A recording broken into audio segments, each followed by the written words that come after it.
can you take a cheap, entry-level, old Blue Yeti mic with OBS plugins and make it sound as good as this, the Shure SM7B? Let's find out. Hi, my name is Tom Morgan. I've been using the Blue Yeti mic for over 4 years.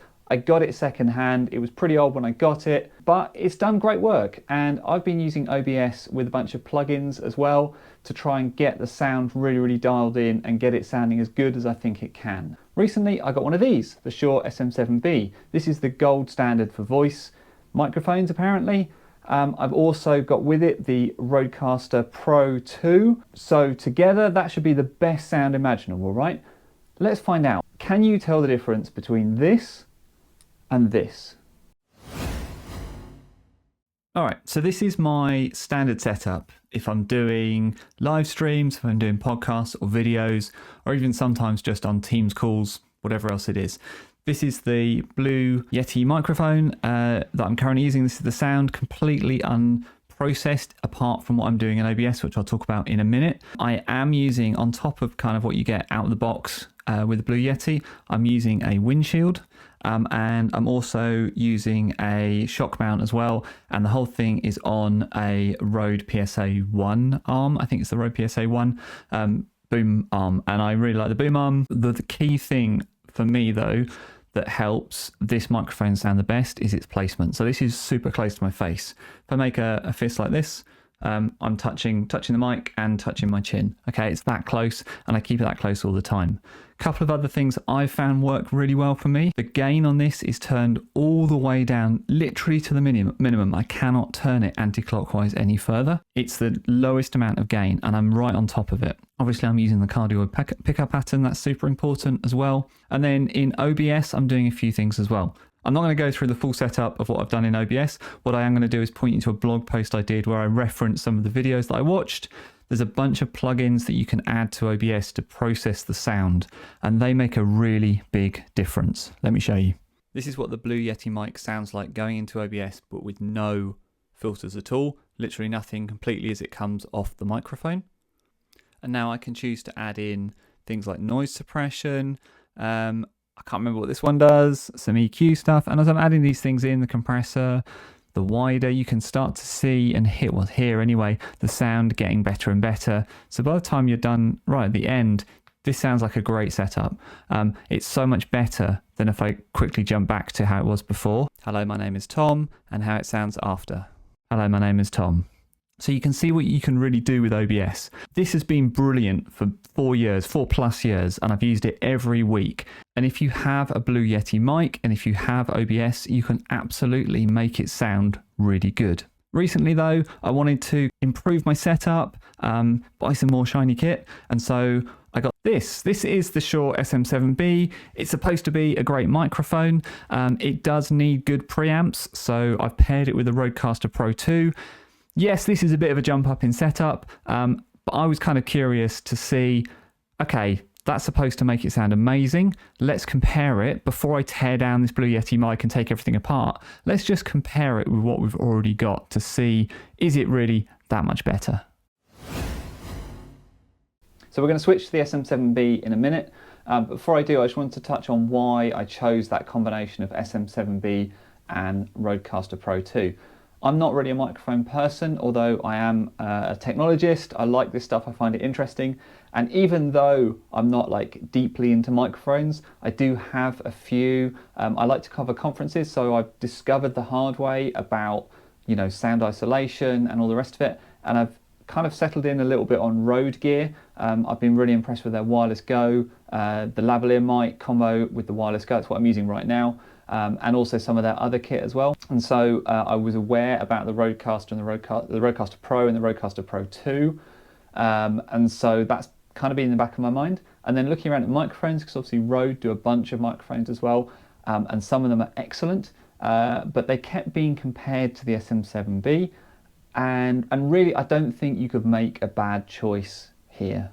So be guided by your budget, be guided by what you see other people that you follow doing. If you respect particular podcasters or YouTubers and they're using that thing, great, do that. I follow Tom Buck quite a lot on YouTube. If you want to get into microphones, that's a great follow. He's also always been complimentary about the SM7B, but he's also a Rode fan. So kind of all those things weighed up in my mind, and I went for the SM7B because I didn't want to kind of be thinking what if. You know, I didn't want to get another microphone and always be thinking, well, what if it wasn't quite as good as the SM7B? And I figured the only way to really tell would be to get the SM7B. And that's why I'm, in a way, so interested to see how it compares against the thing that I've been using, which I've been using by necessity because I didn't have any budget when I first started out to kind of put into this stuff. So I thought that'd be interesting. So that's why. And the Rodecaster Pro II, as opposed to any other preamp, it gives me lots of options for the future. I do podcasts, it gives me options for that. I love the flexibility, and I'm kind of excited about what they're going to do with it as it evolves as well. So yes, I paid a little bit extra to get the Procaster 2, the Rodecaster, what's it called? The Rodecaster Pro II. Super complicated because they have lots of other microphones by almost the same name. Anyway, I got that one because that gives me all the options in the future if I need to. Is it overkill? Probably. Is it good fun? Definitely. Right, let's get this SM7B hooked up. I've had this this Rodecaster Pro II on my desk for like a couple of weeks, and I've not been able to use it because I've been waiting for the microphone to arrive. So now that they're here, I'm keen to get them set up, and let's see what it sounds like. All right. Goodbye, old friend. You've been pretty good to me. I think I might keep you around. Maybe put you on the wall or something. Right.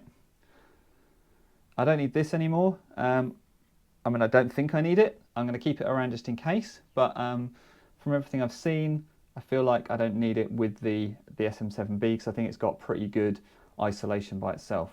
Now I just need to figure out how to get it off. What's been great about the Blue Yeti microphone is that it's USB input, and it's old school USB, so you need to keep those cables lying around. But it's just straight into the back of your computer, and that's meant that I haven't needed any kind of processing or anything like that. So I haven't needed one of these up until now. The SM7B is your traditional XLR microphone, so I don't need this cable anymore. So let's take this off. And then I've got this 1 meter XLR cable, which I'm hoping will be long enough. It's only got to go into the back of the Rodecaster Pro, and then the Rodecaster Pro has USB that goes back into the computer, so that becomes the input source of the computer once it's been all processed. Okay, so I panicked for a minute, and let me show you why. So this is kind of the end of the boom arm of the Rode PSA1 Plus, and this is the Shure SM7B, and I don't know if it's obvious, but like this does not go on here. Like this is too big, this is too small. And so I did have a panic for a minute around, do I have the right things here? Do I need to buy or get something else? Quick Google on the internet, and if you look inside the pop filter, this comes with an additional pop filter. And if you look inside there, there is a mounting kit. So this can go in there, so that that can go on there. All right, and with that in place, hopefully now this can just screw onto here. I think this is right. Feels like it. All right. Let's move that up to there. There we go.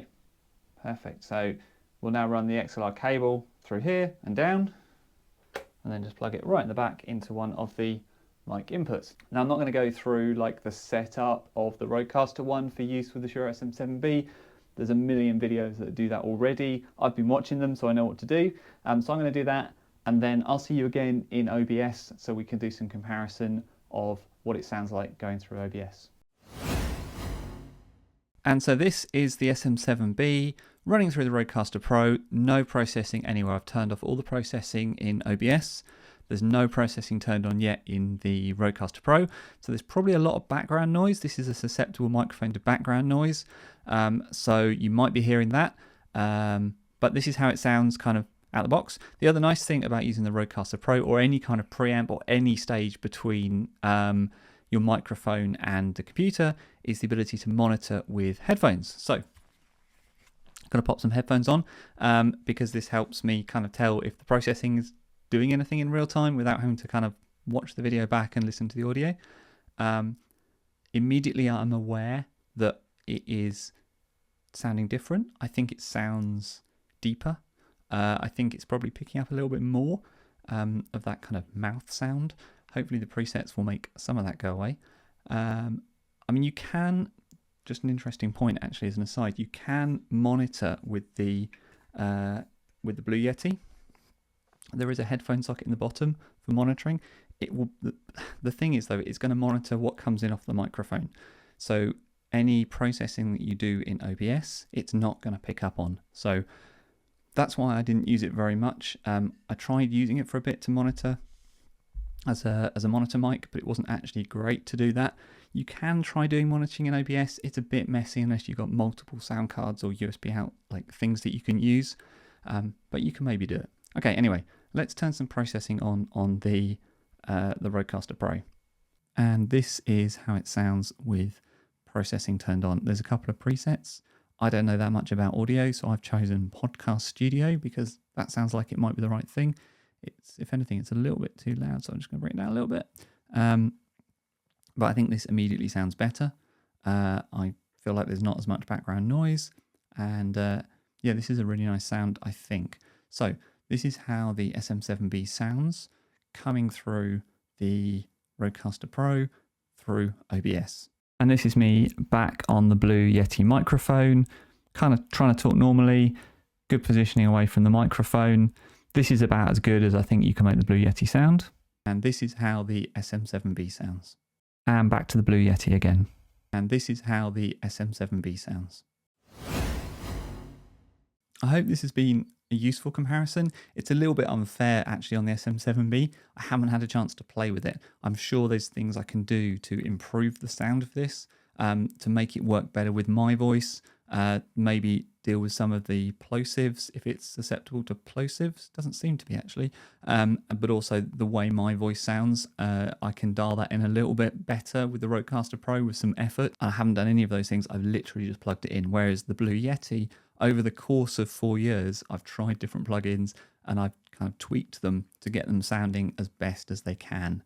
So bear that in mind when you're kind of comparing these two audios. Maybe I can make the SM7B sound a little bit better. Honestly, listening to it through the mic, I don't think I need to. I think it sounds pretty good. Is it better than the Blue Yeti? I'm going to let you be the judge of that. I hope this has been a useful video. Consider subscribing if it has. Click that bell for the notifications because I do all sorts of different videos.